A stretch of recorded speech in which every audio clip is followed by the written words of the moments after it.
आणि उपमुख्यमंत्री अजित पवार यांनी रायगड जिल्ह्यातल्या शिवसेनेच्या आमदारांची भेट घेतली आहे।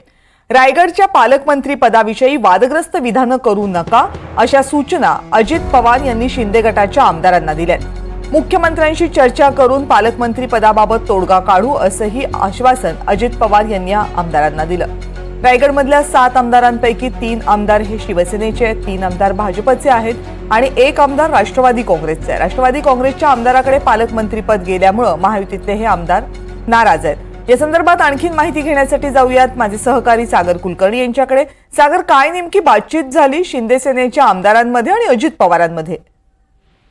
ज्या पद्धतीने रायगड पालकमंत्री पदावरून शिवसेनेचे आमदार तटकरेंविषयी भाष्य करतायत, जाहीर वेगवेगळे वादग्रस्त करतायत, या सगळ्या अजित पवारांनी त्या सर्व आमदारांशी चर्चा केली आहे आणि कोणीही सार्वजनिकरित्या वक्तव्य करताना कुणाची प्रतिमा मलिन होणार नाही याची खबरदारी घेण्याच्या सूचना देखील केल्या गेल्या आहेत।